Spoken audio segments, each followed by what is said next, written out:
My name is Frank Lawson. For 20 years as a crime journalist, I've built an extensive archive of cases, from unsolved murders to corrupt systems. Some stories are sent to me anonymously. Others I find in abandoned police station archives. Still others are given to me by the participants themselves, people who want the truth to be told. Today, I'm opening one of those cases. This case came to me 3 years ago. I found it in the archive of the Glacier County Police Department in Montana. It had been closed, sealed, marked confidential. But one of the officers who worked with the sheriff decided the story needed to be told. He gave me the files, anonymously, handed them to me in a manila envelope in the parking lot of a diner outside Billings. We sat in his truck for 2 hours while snow fell around us, and he told me things that never made it into any official report. When he finished, he looked at me with eyes that had seen too much and said, "He deserves to be remembered as a hero, not as the man who failed." Write it that way. I promised I would try. But the truth, as always, is more complicated than heroism or failure. It's about choices. About the weight of the past. About how we carry our sins and whether redemption is ever really possible. This is the story of Sheriff Tom Beckett, 58 years old. A man who spent 34 years wearing a badge in one of the most remote corners of America. And the 7 days in January 2011 that stripped away everything he thought he knew about justice, family, and himself. Let me tell you about Glacier County first. You need to understand the place to understand the story. Glacier County sits in the northwestern corner of Montana, pressed up against the Canadian border. Population 3,200, spread across nearly 3,000 square miles of mountains, forests, and high prairie. In winter, which lasts from October to April, temperatures regularly drop to 20 below zero. The wind comes screaming down from Canada with nothing to stop it, and the snow piles up in drifts that can bury a car in an hour. It's beautiful in the way that remote, harsh places are beautiful. The kind of beauty that can kill you if you're not careful. The kind of place where people know how to take care of themselves because help is often hours away, if it comes at all. The town of Glacier, the county seat, has one main street. A post office. A grocery store. 2 churches, Methodist and Catholic. A diner called Martha's that's been there since 1947. A gas station. A hardware store. A bar called the Antler that smells like beer and sawdust, and has a stuffed elk head mounted over the door. And the sheriff's office, a low brick building on the edge of town with a holding cell in back and a coffee maker that's been making the same bitter brews since the Carter administration. The people of Glacier County are ranchers, loggers, a few teachers, some retirees who wanted to disappear into the mountains.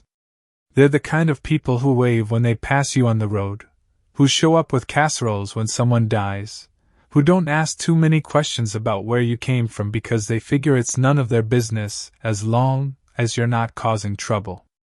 Tom Beckett knew all of them. Every single one. That's what 34 years gets you in a place like Glacier County.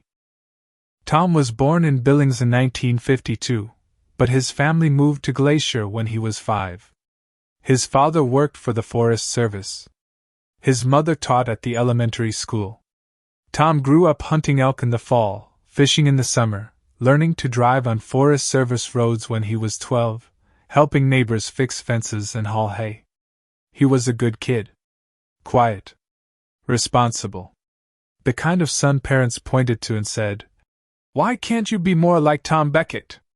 He graduated high school in 1970, got a football scholarship to a small college in Missoula, played defensive end for 2 years before blowing out his knee. Came back to Glacier in 1972, not sure what to do with his life.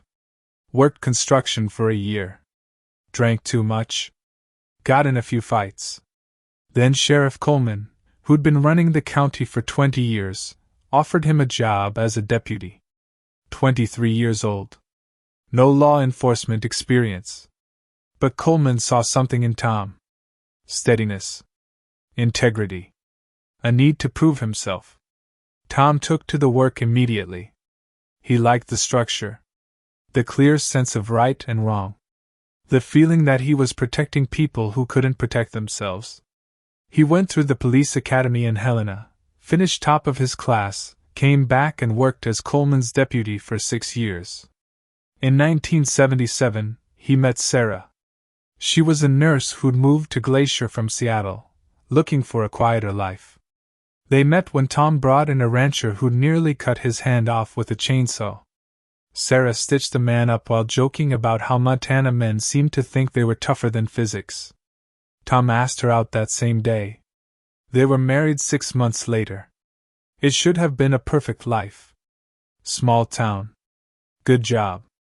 Woman he loved. But there was something Tom never told anyone in Glacier County. Something he'd hidden since he was 17 years old. He had a son. Back in high school, before college, before everything, Tom had gotten his girlfriend pregnant. Her name was Linda Morrison. She was 16. Tom was 17. It was 1969. They were terrified. Linda's parents sent her to live with an aunt in Spokane for the pregnancy. She gave birth to a boy in March 1970. David Michael Beckett. Tom saw his son once in the hospital, held him for maybe 5 minutes, and then Linda's parents made it clear. Tom could either do the right thing and marry Linda, ruining both their lives, or he could walk away and let them handle it. Tom walked away. He was 17. He was scared. He told himself it was the right choice. Linda's family moved to Seattle shortly after. They raised David. But Tom stayed in touch, in his way. He sent money every month, a money order he bought at the post office with cash so there'd be no record. He called once a month from payphones. He visited twice a year, driving to Seattle, staying in cheap motels, spending a day or two with a son who called him Tom, not Dad. David grew up knowing Tom was his father. But it was more like having a distant uncle than a dad. Someone who sent birthday cards and Christmas presents. Someone who showed up occasionally. Someone who clearly cared but was never really there. As David got older, the visits became more strained. David had questions Tom couldn't answer. Why didn't you stay? Why don't you tell people about me? Are you ashamed of me? Tom had no good answers. Just excuses. Just the coward's refrain, it's complicated. When Tom married Sarah in 1977, he never told her about David. Told himself he would, eventually. But weeks became months became years, and the lie grew too big to confess. Sarah talked sometimes about wanting children. Tom always changed the subject. Said they had time. Said they should wait. In 1983, Sarah found out she couldn't have children. A medical condition she'd been born with but never knew about until she started trying. She was devastated. Tom comforted her, held her while she cried, and hated himself for the secret relief he felt that he'd never have to explain David. In 1984, Sheriff Coleman retired. The county held an election. Tom ran unopposed. At 32 years old, he became sheriff of Glacier County. He'd hold that position for the next 28 years. David grew up in Seattle. Good kid, from what Tom could tell during their brief visits. Smart. Cared about things. Joined the debate team. Got involved in environmental causes. Wanted to make the world better. At 18, he enrolled in community college, planning to transfer to the University of Washington. He also fell in love. Her name was Emily Ross. She was studying to be a teacher. They met in an environmental science class. She got pregnant in the fall of 1990. They were both 19. David called Tom in a panic. I don't know what to do. I'm not ready to be a father. Tom, drowning in irony, tried to give advice. You need to be there for her. For the baby. Don't make the mistakes I made. You really want to lecture me about mistakes? David's anger was sharp and justified. You've seen me maybe 30 times in my entire life. You said money like that makes up for it. Now you want to tell me how to be a father? It was the last real conversation they ever had. 3 months later, on March 14, 1991, Tom got a call from the Washington State Patrol. David had been in a car accident. Single vehicle collision on a rural highway. He was dead. Tom drove to Seattle immediately. Identified the body. Met Emily, who was 6 months pregnant and destroyed by grief. Met Linda, David's mother, who looked at Tom with pure hatred and said, "You don't get to grieve. You weren't his father. You were just a man who sent check." Tom absorbed it. Deserved it. Helped arrange the funeral. Paid for it, though Linda didn't want his money.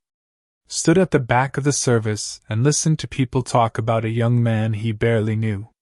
His son. Then he drove back to Montana. Told Sarah there'd been a family emergency, an old friend had died. She accepted it, asked no questions, and Tom buried his grief so deep he almost convinced himself it wasn't there. Almost. For the next 20 years, Tom tried to forget. He threw himself into his work. Into his marriage. Into being the best sheriff Glacier County ever had. He told himself David's death was tragic but clean. A drunk driving accident. Quick. Over. Better than suffering. He told himself these things until he believed them. And now, 20 years later, in the last week of his career, he was about to discover that every single thing he believed was a lie. January 10th, 2011. Monday morning. Tom's office in the sheriff's station. The room was small and cluttered. Filing cabinets lined one wall, stuffed with decades of paperwork. A bulletin board covered with notices, wanted posters, and a faded photo of Tom and Sarah from their 25th wedding anniversary. His desk was an old metal thing he'd inherited from Sheriff Coleman, scarred with coffee rings and scratches. Behind him, a window looked out onto Main Street, currently buried under 2 feet of snow from last week's storm. Tom sat at his desk, drinking coffee from a mug that said, "World's okayest sheriff." A gift from Sarah years ago. She'd died in 2000, cancer that started in her lungs and spread before they caught it. 11 years gone, but Tom still used her mug every morning. Still talked to her sometimes when he was alone in the office. "One more week, Sarah," he said to the empty room. 7 days and I'm done. Mike can handle it. He's ready. And I'm tired. God, I'm so tired. The coffee was bitter. The same coffee the station had been making since 1977. Tom had once calculated he'd drunk approximately 12,400 cups of this specific brand of terrible coffee. 7 more days would bring it to about 12,450. A legacy measured in caffeine and disappointment. His deputy, Mike Henderson, knocked and entered. Mike was 32, married with 2 kids, former high school football star who'd blown out his knee senior year and ended up staying in Glacier. Joined the sheriff's department 6 years ago. Good cop. Patient. Fair. Would make a fine sheriff. Morning, boss. Quiet night. Just Joey Patterson drunk again. Had to drive him home. His wife says she's leaving him this time. She says that every time? Yeah, but I think she means it now. Found him trying to start his truck in their front yard at 3 a.m. In his underwear. January in Montana in your underwear. That's commitment to bad decisions. Mike grinned. How you feeling? 1 week left. Like a man counting down to freedom. You ready to take over? Ready as I'll be. Nervous, honestly. Big boots to fill. Tom shook his head. I just kept the peace. You'll do the same. Most of the job is knowing people. Knowing when to push and when to give them space. When to arrest and when to drive them home. You've got good instincts, Mike. Trust them. They went over the week's schedule. Nothing major. A few property disputes to mediate. A hearing in county court about a bar fight from last month. Paperwork for the state. The usual quiet routine of rural law enforcement. At 2:15 p.m., the routine shattered. Martha Preston called. 68 years old, retired schoolteacher, lived alone after her husband died 5 years back. She drove by the Johnson property on her way home from getting groceries, and something felt wrong. "Sheriff, I probably sound like a worried old woman, but their front door is standing wide open. In this cold. And their truck's in the driveway, so they should be home." I called out, but nobody answered. I didn't want to go inside. Something just feels off. Tom felt the instinct kick in. The thing every cop develops after years on the job. The sense that something's wrong before you have evidence. The hair on the back of your neck standing up. "You did the right thing calling, Martha. I'll head out there now. You go on home and stay inside." Tom grabbed his coat, a heavy sheepskin thing he'd worn for 20 winters. Told Mike to hold the station. Drove out to the Johnson property in his cruiser, a 12-year-old Ford Crown Victoria that rattled when it hit 45 miles per hour. 5 miles outside town. Highway 2 heading east. Then a dirt road that wound through pines for another mile. The Johnson place sat in a clearing surrounded by forest, backed up against the mountains. A modest ranch house, probably built in the 60s. Red paint faded to pink. A barn that listed slightly to one side. Fenced pasture where they kept a dozen cattle. Bill and Carol Johnson had lived there for 40 years. Bill taught high school math until he retired. Carol taught English. They'd been Tom's teachers, actually, back when he was in school. Good people. Quiet. Kept to themselves. The kind of neighbors who helped when you needed it but didn't intrude. Tom pulled up the driveway. Martha was right. The front door stood open. Snow had drifted into the entrance. Tom could see it from the car, a white pile on the hardwood floor inside. He parked, got out slowly. Put his hand on his service weapon, a Glock 22 he'd carried for 15 years. Approached the house carefully, scanning for movement, for anything out of place. "Bill? Carol? It's Sheriff Beckett. Just checking on you folks. Everything okay?" The wind answered. Nothing else. Tom stepped onto the porch.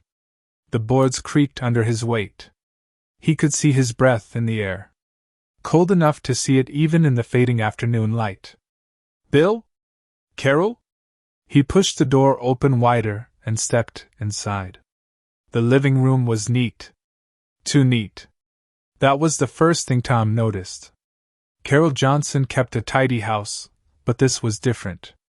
This was staged. The magazines on the coffee table aligned perfectly. The couch cushions positioned exactly. The kind of tidiness that comes from someone arranging a scene, not from someone living in a space. Bill Johnson sat in his recliner facing the television. His head tilted back. Eyes open but seeing nothing. A small hole in his forehead. Black around the edges. Powder burns. Contact shot or near contact. Blood on the headrest behind him. Not much blood, actually. Sometimes headshots are like that. The bullet goes in, scrambles the brain, and the heart stops before there's time for much bleeding. Carol Johnson was on the couch. Same positioning. Sitting upright, hands in her lap, head tilted back. Single shot to the forehead. Same caliber by the look of it. Same execution style. Tom's cop brain kicked in, cataloging details even as his human brain reeled with shock. This was Glacier County. They didn't have murders. They had drunk driving accidents and occasional domestic violence, and kids breaking into the school. Not executions. Not this. He backed out of the house carefully, not touching anything. Called it in. Mike first, then the county coroner, then the state police barracks in Kalispell. Within an hour, the property was swarming with people. Coroner arrived first. Dr. Patricia Nakamura, 62, had been county coroner for 30 years. She examined the bodies while Tom stood outside, breathing the cold air, trying to process. She came out 20 minutes later. Tom, I'm preliminarily calling time of death between 10 a.m. and noon. Both victims shot once in the head with what appears to be a 9mm. Close range. No signs of struggle. No defensive wounds. They were either taken by surprise or they knew the shooter and didn't feel threatened. Sexual assault? No obvious signs. I'll know more after full examination. Robbery? Doesn't look like it. Carol's purse is on the kitchen counter with cash and credit cards. Bill's wallet is in his pocket with $73 in it. Television's still there.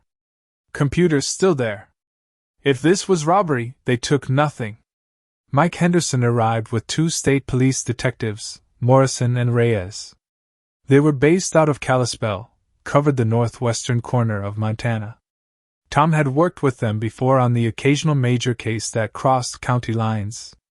Detective Morrison was 45, 20 years with the state police, looked like he'd been carved out of wood and disappointment. Detective Reyes was younger, maybe 30, sharp eyes that took in everything, degree in criminology from Montana State. They walked the scene together. Tom showed them everything. The open door. The positioned bodies. The lack of robbery. The precision of the kills. This is professional, Morrison said. Or someone trying to look professional. 2 shots, 2 kills, close range. No wasted bullets. No rage. This was execution. Reyes knelt beside Bill Johnson's body. Victims in their 60s. Retired teachers. No obvious enemies. This isn't random violence.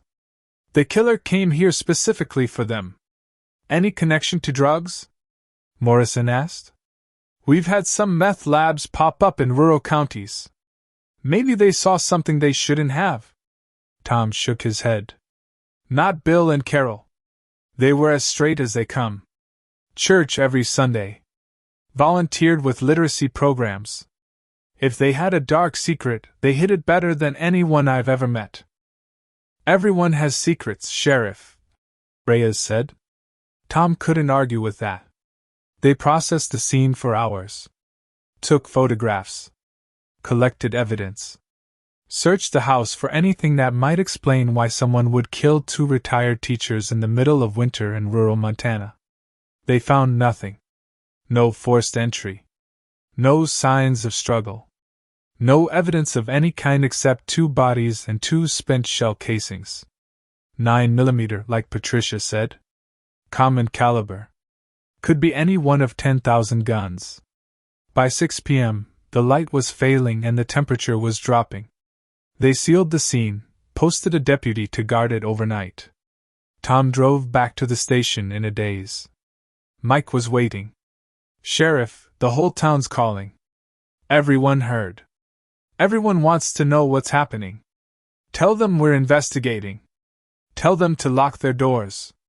And tell them I'll give a statement tomorrow. Tom sat in his office until midnight, going through files, trying to think. Bill and Carol Johnson. 63 and 61. Married 42 years. No children. Few relatives. Quiet life. Why would anyone kill them? He thought about canceling his retirement. Thought about staying on to solve this case. But even as he thought it, he knew it was ego talking. Mike could handle it. The state police were involved. They'd figure it out. Tom drove home to his empty house. Heated up leftover chili. Sat at his kitchen table and stared at nothing. He didn't sleep that night. Just lay in bed, staring at the ceiling, thinking about death and violence and how quickly everything could change. Tuesday morning brought more snow. And another body. The call came at 7:30 a.m. Tom was already at the station, having given up on sleep around 5. Mrs. Wells, the pastor's wife, had gone to the church to bring her husband lunch and found him dead. Tom drove to the Methodist church with Mike and the two state detectives. Small white building at the end of Main Street, steeple with a cross, foundation from 1890-something, remodeled a dozen times since. Pastor David Wells was in his office. 71 years old. Silver hair. Kind eyes that would never see anything again. Single gunshot wound to the forehead. Same positioning as the Johnsons. Sitting at his desk. Head tilted back. Shot at close range. Mrs. Wells sat in the sanctuary, crying, while a church volunteer held her hand. Tom talked to her gently. When did you last see him? This morning. He left for the church at 6:30. He liked to have quiet time before the day started. He'd pray. Read. Work on his sermon. I brought him lunch at noon every day. Did he mention anything unusual? Any concerns? Anyone threatening him? No. Nothing. David didn't have enemies. Everyone loved him. He married people. He buried people. He helped anyone who needed it. Who would do this? Tom had no answer. Detective Reyes pulled him aside. Same MO as yesterday. 9mm. Close range. Clean execution. This isn't random, Sheriff. Someone's targeting specific people in this town. But why? What connects a retired teacher couple and a pastor? That's what we need to figure out. Fast. By noon, news had spread through Glacier County like wildfire. 2 murders in 2 days.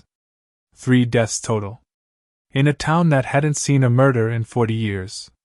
Tom organized a town meeting for that evening. Every available seat in the community center was filled. 200 people, maybe more. Scared faces. Angry voices.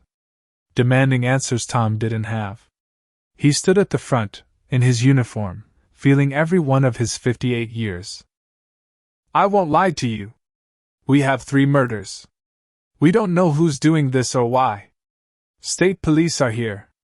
FBI has been notified. We're doing everything we can. But I need your help. I need everyone to be vigilant. Lock your doors. Don't open them for strangers. If you see anything unusual, anything at all, call the station immediately. And if anyone knows of any connection between Bill Johnson, Carol Johnson, and Pastor Wells, anything they might have had in common, please tell us. No detail is too small. Someone in the crowd shouted. Is it someone from town? Are we safe in our own homes? Tom looked out at faces he'd known for decades. I don't know if it's someone from town. But until we catch whoever's doing this, I can't promise you're safe.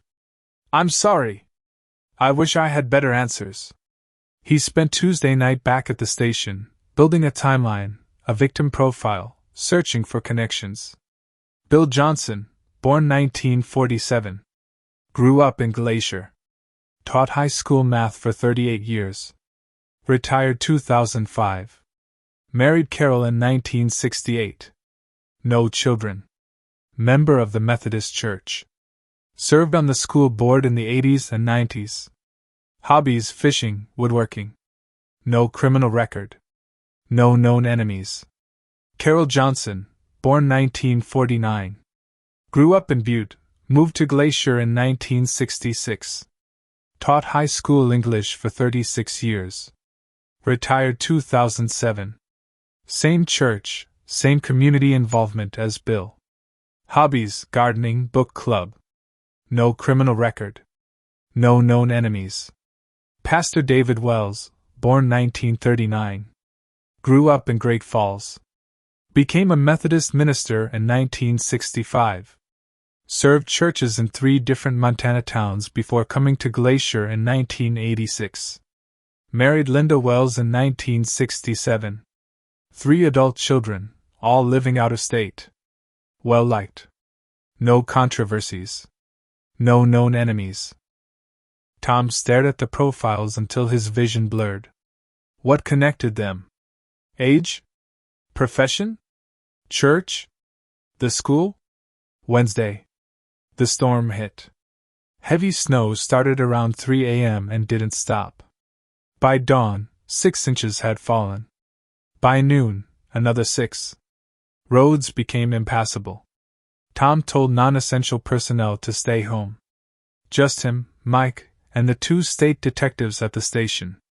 At 2 p.m., the call came from Margaret Kohler's son. Margaret Kohler, 55, owned the only grocery store in town. Her son had driven over to check on her because she wasn't answering her phone. Found the door unlocked. Found his mother in her living room. Shot once in the head. Same method. Same positioning. 4 victims now. All shot with the same gun. All killed in their homes. All positioned the same way. Tom stood in Margaret Kohler's living room while the snow fell outside and felt the weight of failure crushing him. 4 people dead. In his county. On his watch. In the last week of his career. Mike pulled him aside. "Boss, we need to figure this out. People are terrified. Half the town's talking about leaving until this is over." "I know. But I don't see the pattern. 4 victims. Different ages. Different backgrounds.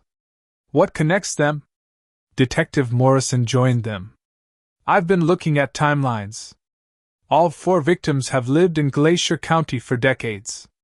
Johnson couple since the 60s. Pastor Wells since 86. Margaret Kohler's family has been here since the 50s. So we're looking at long-term residents. People who've been part of this community for 20, 30, 40 years. But what did they do?" Tom asked. "What's the motive?" "Revenge," Reyes said. "Has to be. Someone from the past. Something that happened years ago. Something these 4 people were involved in." Tom went back to the station and started pulling old case files. Going back 10 years. 20 years. 30 years. Looking for anything that might involve all 4 victims. Nothing. No cases connected them. No crimes. No controversies. Just normal lives in a small town. Then, at 8 p.m. on Wednesday night, Tom's phone rang. Personal cell phone. Number he didn't recognize. "Sheriff Beckett?" "Yes." "Who's this?" "My name is Helen Morrison. I'm calling because I found something. At my house. I think you should see it." "What did you find?" "A note. Under my front door. I don't know who left it. But Sheriff, I think it's from the killer." Tom's blood went cold. "Don't touch it. Don't touch anything. I'm coming over right now. Lock your doors and stay inside." Helen Morrison, 72, had been the town librarian for 45 years until she retired 5 years ago. Lived alone in a small house 3 blocks from Main Street. Widow for 10 years. Tom drove through the snow with Mike. The state detectives followed in their vehicle. They arrived at Helen's house at 8:30 p.m. She met them at the door, shaking. Led them to her kitchen table where an envelope sat unopened. "I found it when I came home from running errands about an hour ago. Just lying there on the floor inside the door. I don't know how long it's been there." Tom put on gloves, opened the envelope carefully. Inside was a single sheet of white paper. Typed message. No signature. "Those who forget the past are condemned to repeat it. Justice comes for everyone eventually." The words hung in the air like a threat and a promise. Tom looked at Helen. "Has anything unusual happened to you recently? Any conflicts with anyone? Any reason someone might target you?" Helen's hands shook. "No. I don't think so. I'm just an old librarian. I spent my life helping people find books. Why would anyone want to hurt me? I need you to think, Helen. Think hard. Is there any connection you can think of between you and the victims? Anything you all might have been involved in? Any event, any incident, anything from the past?" Helen thought for a long moment. Then something flickered across her face. Recognition. Fear. "What is it?" Tom asked. I don't know. Maybe nothing. It was so long ago. Helen, for people are dead. If you know something, anything, you need to tell me. She took a shaky breath. There was a town council meeting. Years ago. 1991. March. There was a debate about a development project. A company wanted to build a factory on the edge of town. It was controversial. The town was divided. Some people wanted the jobs. Others were concerned about environmental impact. What does this have to do with? Bill and Carol Johnson were there. They were on the school board at the time. Pastor Wells was there representing the church council. Margaret Kohler was there because she owned a business. And I was there because the library board wanted to voice concerns. We all testified at the meeting. Tom felt something click into place. What happened at that meeting? There was a young man. I don't remember his name. Early 20s maybe. He spoke passionately against the project. He had facts, figures, environmental studies. He made the company representatives very angry. They argued with him. It got heated. The council eventually voted against the project. The company left town. And nothing. The factory was never built. Everyone moved on. Why does this matter? Tom felt ice in his veins but didn't say anything yet. Do you remember the name of that young man? No, I'm sorry. It was 20 years ago. But I remember he was impressive. Well-spoken. Cared deeply about the issue. Tom exchanged looks with Mike and the state detectives. Helen, I need you to think very carefully. What happened after that meeting? Did you see anything unusual? Helen's face went pale. There was, oh God.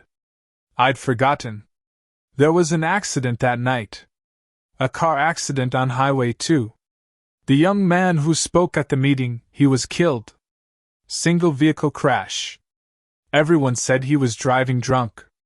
But what? But I saw something. We all did. Bill, Carol, Pastor Wells, Margaret, and me. We were leaving the meeting together. It was late. Maybe 11 p.m. We saw a truck following the young man's car. Following closely. Too closely. Aggressive. And then... She stopped. Tears in her eyes. Then what, Helen? The truck bumped his car. From behind. Deliberately. The young man's car swerved, went off the road, hit a tree. We all saw it. It was murder. The room went silent except for the wind outside.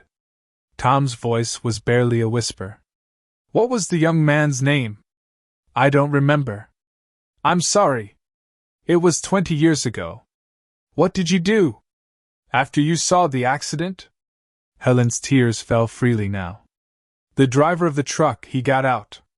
His name was Russo. Anthony Russo. He was one of the company representatives. He was drunk. Furious about losing the vote. He looked at what he'd done, looked at us standing there watching, and he offered us money. Money! $20,000. Each. To keep quiet. To say we didn't see anything. To say the young man was driving drunk. He said his company had connections. Said if we talked, we'd regret it. And we... God help us, we took it. All 5 of us. We needed the money. Bill and Carol were about to lose their house. The church was in debt. Margaret's store was failing. I had medical bills from my husband's cancer treatment. So you lied. We said the young man appeared to be driving erratically. That he seemed drunk. That we didn't see any other vehicle. We took the blood money and we lied. The investigation ruled it drunk driving. Case closed. And we tried to forget. Tom stood up, walked to the window. Outside, snow fell on a town full of lies. He knew the name. Knew it before Helen even said it. Had known it the moment she mentioned the year. 1991. March. Highway 2. The young man's name was David Beckett, Tom said quietly. Helen gasped. Yes. Maybe. I think that's right. Did you know him? Tom didn't answer. Couldn't answer. Because if he opened his mouth, he would scream. Would break down. Would admit that the dead man was his son. That for 20 years he'd believed his son died drunk and careless. That he'd investigated his own son's death and missed the evidence of murder because he'd been too ashamed to look too closely. Mike was staring at Tom. Boss? David Beckett? Who? Everyone leave, Tom said. His voice sounded like it was coming from somewhere far away. Everyone out. Now. I need to think. Detective Morrison started to protest. Tom cut him off. This is my jurisdiction. My case. I'm ordering you to leave this house. Station protective detail outside. Helen, you stay inside. Lock your doors. Don't open them for anyone except me or Mike. Understood? They left. Tom sat alone in Helen Morrison's kitchen, surrounded by ghosts. His son. Murdered. 20 years ago. And 5 people, including the 4 now dead, had witnessed it and said nothing. Had taken money to cover up a murder. Had let the killer walk away free. And Tom, investigating his own son's death, had believed them. Had accepted their lies because it was easier than asking hard questions. Had closed the case and buried his son and his guilt together. The note made sense now. Those who forget the past are condemned to repeat it. Justice comes for everyone eventually. Someone knew the truth. Someone was killing everyone who'd been involved in the cover-up. And Helen Morrison was next on the list. But who? Russo was dead, according to Helen. Died in prison years ago on unrelated charges. So who was doing this? Who knew what happened 20 years ago? Who cared enough about David Beckett to become a killer? Tom sat in that kitchen for an hour, thoughts racing. Then his phone buzzed. Text message from unknown number. Check your email. Sheriff's office account. Tom pulled up his email on his phone. New message. No subject. No sender information. Just an attachment. He opened it. Another typed note. Sheriff Beckett. You know the truth now, don't you? They killed your son. And they lied about it. For 20 years they lived with that lie. Raised families. Went to church. Pretended to be good people. But they weren't. They were murderers. And now justice has come for them. There's one more name on the list. Helen Morrison. She was there too. She saw what happened. And she said nothing. Tomorrow night, the debt will be paid in full. And then I'm done. This is for David. This is for justice. This is to make sure you understand what your failure cost. Not just him. Everyone who loved him. Everyone he could have become. You investigated his death and believed their lies. You let them get away with it. Now live with that. Just like I've had to live with losing him. Tom read it 3 times. 4 times. The words burning into his brain. Tomorrow night. One more murder. Helen Morrison. Unless Tom could stop it. But part of him, the part he hated and couldn't silence, wondered if he should stop it. Helen had watched his son die.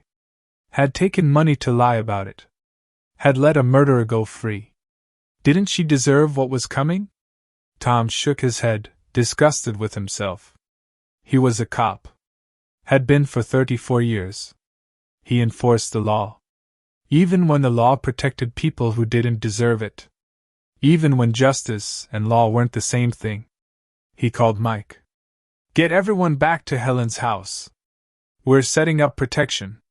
The killer's coming for her tomorrow night. And we're going to be ready. Thursday. They prepared.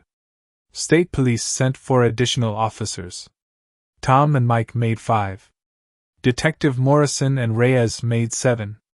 They set up inside Helen's house and in vehicles outside. Motion sensors. Security cameras. Everyone armed. Everyone watching. Helen sat in her bedroom upstairs, terrified. Tom talked to her several times through the day, trying to keep her calm. But how do you calm someone who knows a killer is coming for them? Someone who knows they deserve it? At 6 p.m., Tom pulled Mike aside. Told him everything. About David. About the affair when Tom was 17. About hiding his son from everyone. About investigating David's death and missing the truth. About 20 years of lies. Mike listened without judgment. When Tom finished, Mike just nodded. "What do you need from me, boss?" "The killer is someone who loved David. Someone close to him. Probably family." "Did David have any siblings?" "Not that I know of. His mother was an only child." But what?" "David had a girlfriend. Emily Ross. She was pregnant when he died. 6 months along." Tom's world tilted. "Pregnant?" "Yeah. Didn't you know?" Tom shook his head. No, he hadn't known. Linda, David's mother, had never told him. He'd gone to the funeral, paid for it, and left. Never followed up. Never asked about Emily. Never knew she'd been carrying David's child. Which meant, "I have a grandchild," Tom whispered. "Boss? David's baby. Emily was 6 months pregnant. The child would be 20 now. A son or daughter I never knew existed." And suddenly everything made sense. The killer wasn't avenging David out of abstract justice. This was personal. This was family. This was Tom's own grandchild, punishing the people who'd killed their father and lied about it. "Mike, find Emily Ross. Find out if David had a son or daughter. Find them now." Mike started making calls. Tom stood at the window of Helen's house, watching the snow fall, waiting for his grandchild to come kill someone. At 11 p.m., Mike came back with information. Emily Ross married in 1993. Different last name now, Emily Ross Martinez. Lives in Spokane. She had David's baby. A son. Daniel Beckett. 20 years old. Dropped out of college last year. Current whereabouts unknown. His mother filed a missing persons report 6 months ago. He left a note saying he needed to find answers about his father's death. Daniel. Tom had a grandson named Daniel. 20 years old. And he was a killer. Midnight came. Thursday turned to Friday. Tom's second to last day as sheriff. Everyone was on edge. Watching. Waiting. The house was dark except for a few strategic lights. Helen was upstairs, protected by 2 officers. Tom was downstairs with Mike and the state detectives. 4 more officers were outside in vehicles and concealed positions. At 1 a.m., the power went out. "He's here," Morrison said. They went to full alert. Night vision goggles on. Weapons drawn. Moving through the house in tactical formation. Tom heard it first. Upstairs. A window breaking. 2nd floor bedroom. They moved fast. Up the stairs. Down the hallway. The 2 officers who'd been protecting Helen were down. Not dead, thank God, but unconscious. Drugged somehow. Helen was gone. They heard sounds from the roof. Tom ran to the window, looked out. A figure in black was climbing down the exterior of the house, carrying Helen over one shoulder. Impossibly fast. Impossibly strong. "He's outside. East side." They ran down the stairs, out the door. Spotted the figure running toward the tree line at the edge of Helen's property. Tom gave chase, Mike right behind him. The state detectives and other officers followed. Tom was 58. Out of shape. Lungs burning in the cold air. But he pushed himself harder than he had in years. Because this wasn't just about catching a killer. This was about his grandson, his family, his failure. They reached the trees, lost sight of the figure, spread out searching, Tom's flashlight beam cutting through the dark and snow. Then he saw him, standing in a small clearing, mask pulled off, face visible in the moonlight. Tom stopped. Mike came up beside him, weapon raised. Other officers emerged from the trees, surrounding the clearing. The young man stood there, arms at his sides, Helen Morrison unconscious at his feet. He was tall, maybe 6 feet.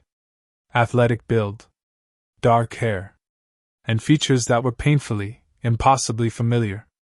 The same eyes Tom saw in the mirror every morning. The same jaw. The same nose. David's face. 20 years older than the last time Tom saw it. But unmistakably David's face. "Hello, grandfather," Daniel said. Tom's weapon wavered. "Daniel. You know my name. Good. Did you figure it out on your own or did someone tell you?" "I figured it out. You're doing this for your father. I'm doing this for justice. For truth. For all the things the law was supposed to provide but didn't." Mike's weapon was still raised. "Put your hands up. Now." Daniel ignored him. Kept his eyes on Tom. "Do you know what it's like growing up without a father? My mother told me about him. How good he was. How much he cared about making the world better. How he was going to be a great dad. And then she'd cry, because someone killed him and got away with it. I didn't know. You didn't know because you didn't want to know. He was your son. You should have investigated properly. Should have asked the hard questions. Should have looked at the evidence. But you didn't. You wrote him off as another drunk driver and moved on with your life. That's not fair." "Fair?" Daniel's voice cracked with rage. "You want to talk about fair? My father was 19 years old. He had his whole life ahead of him. He was murdered because he spoke the truth. And 5 people watched it happen and said nothing. Took blood money and lied.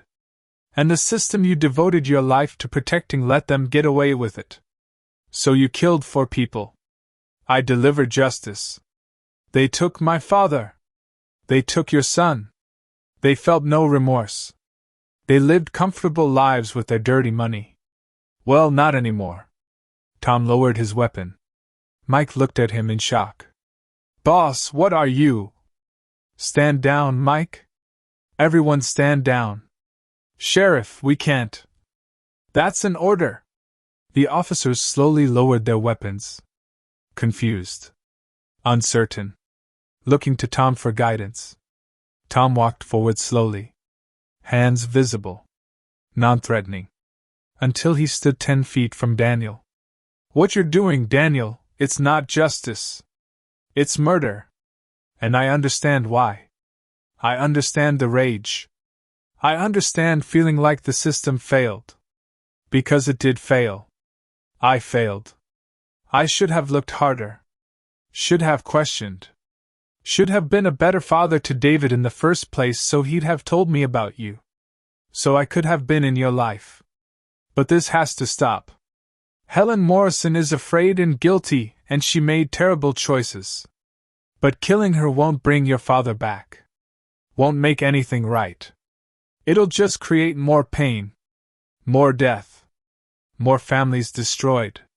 You talk about justice? You are justice. Right now.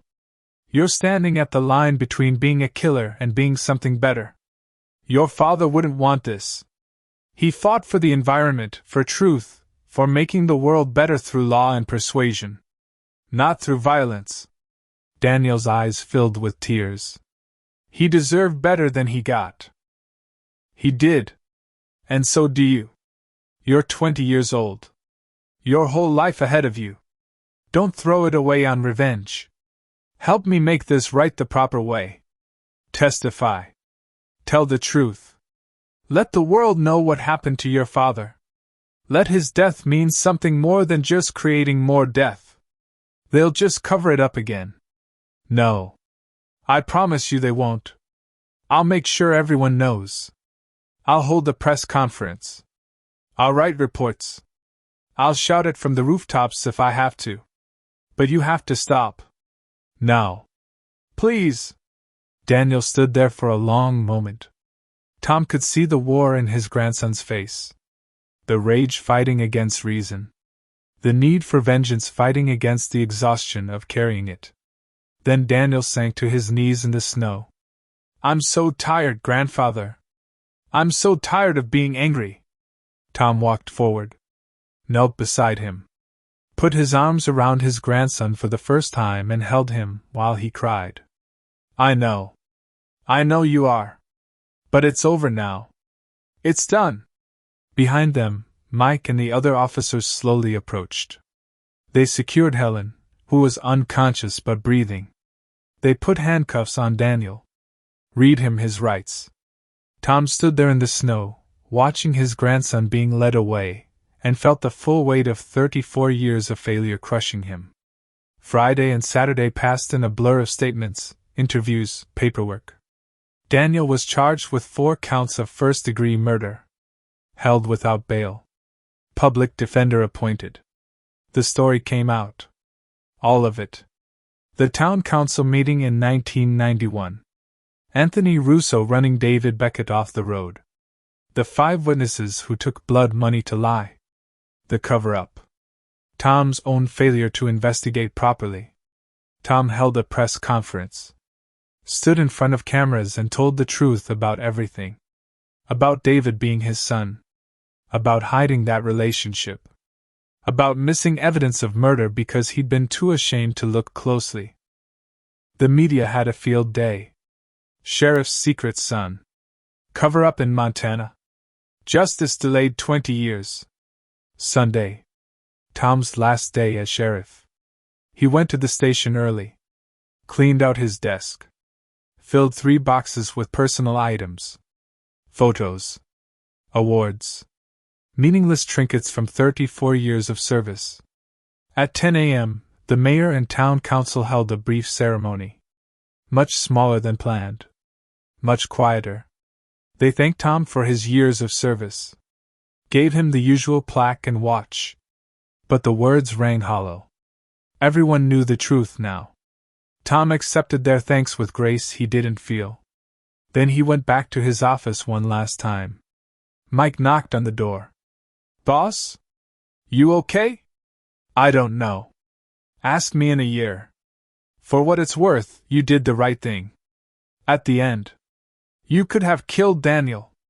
Could have let one of us kill him. But you didn't. You gave him a chance. He's family, Mike. He's all I have left of my son. I already lost David. I wasn't going to lose his son too. What happens now? Now? Daniel goes to trial. Gets convicted probably. Life in prison. And I live with knowing I helped put my own grandson behind bars. But at least he's alive. And at least the truth is finally out. Tom drove home. Packed a bag. Drove to the county jail. Went through security. Sat in a small room and waited. They brought Daniel in. Still in handcuffs. Orange jumpsuit. Looking young and scared and nothing like a killer. They sat across from each other. For a long time, neither spoke. Finally, Tom said, "Tell me about your father. Tell me who he really was. I only knew him in pieces. I want to know the whole person." And Daniel did. For 2 hours he told Tom about David. About his kindness. His passion. His sense of humor. His dreams for the future. His excitement about becoming a father. His determination to be better than Tom had been. "He didn't hate you," Daniel said. "He told my mother that. Right before he died. He said he understood why you made the choices you made. That you were young and scared. That he'd made peace with it. That he was going to reach out to you after I was born. Wanted you to be part of my life." Tom felt tears he'd held back for 20 years finally break through. "I'm so sorry. I'm sorry I wasn't there for him. Sorry I wasn't there for you. Sorry I let you down so completely. You're here now. Is that enough? I don't know. But it's something. Tom visited Daniel every week for the next 18 months while the case wound through the system.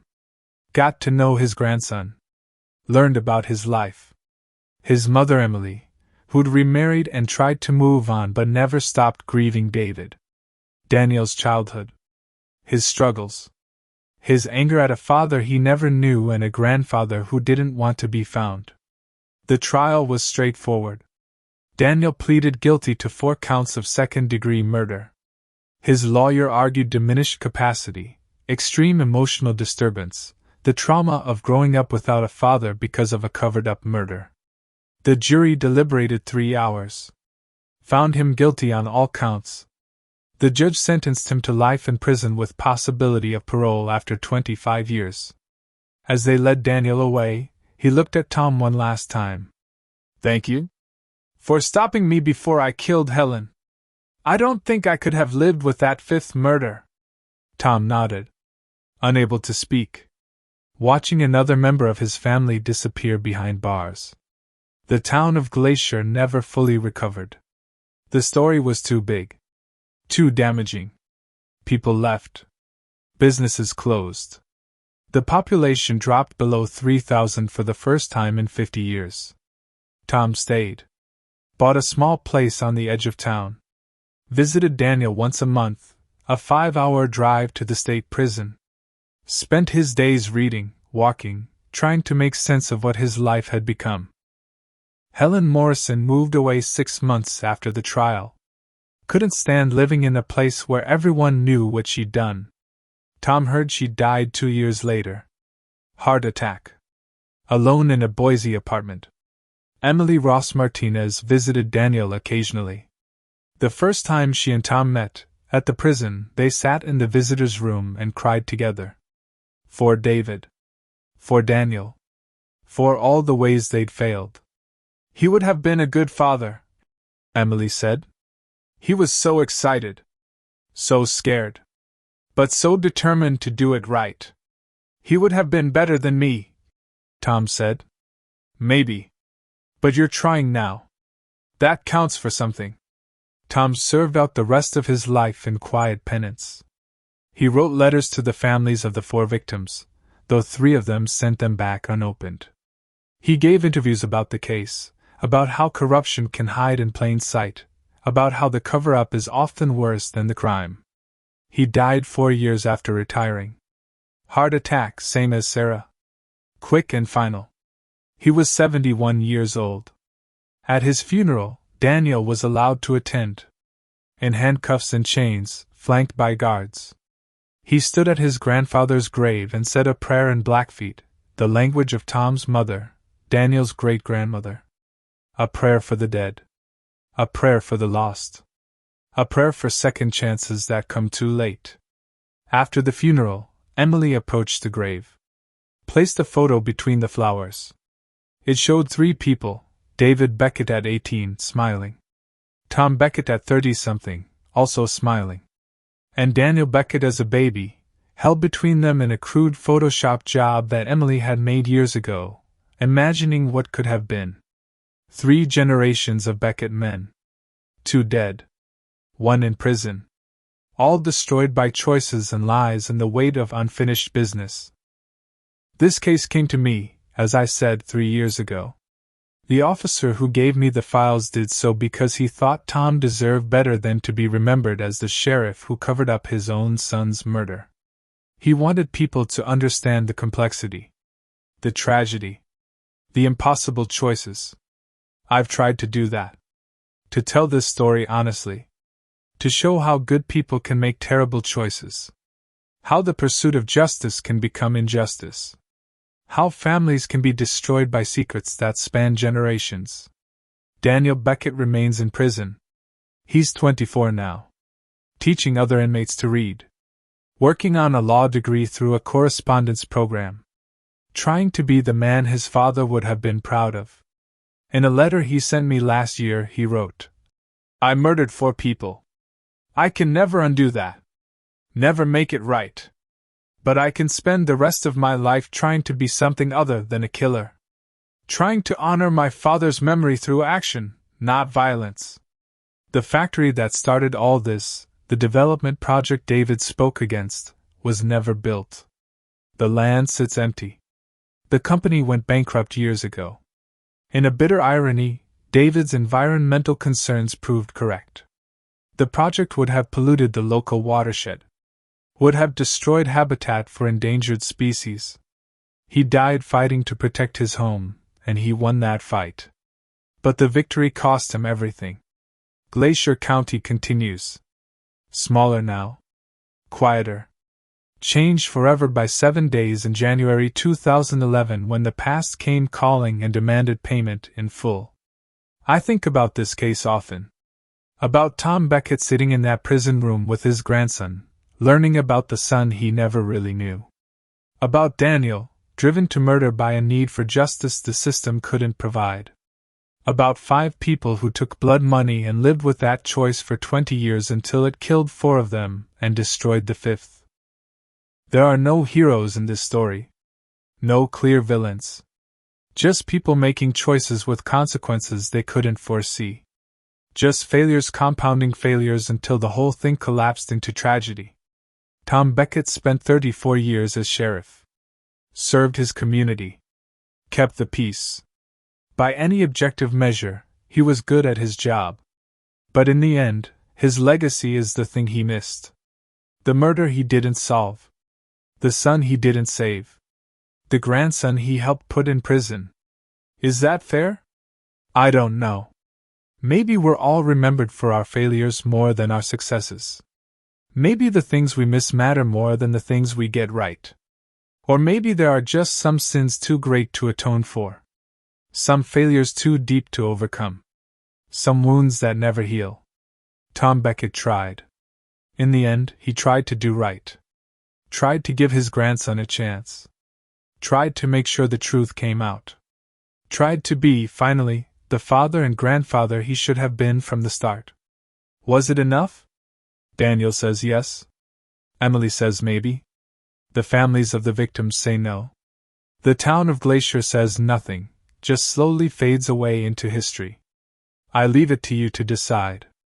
If this story made you think about family, about justice, about the weight of choices and the cost of silence, then subscribe to Lawson Files and give this video a like. And tell me in the comments, if you were Tom Beckett, standing in that clearing with Daniel, knowing everything you know, what would you have done? Would you have arrested him? Would you have let him walk away? Would you have pulled the trigger yourself? There's no right answer. But I want to hear what you think. I'm Frank Lawson. Until the next case.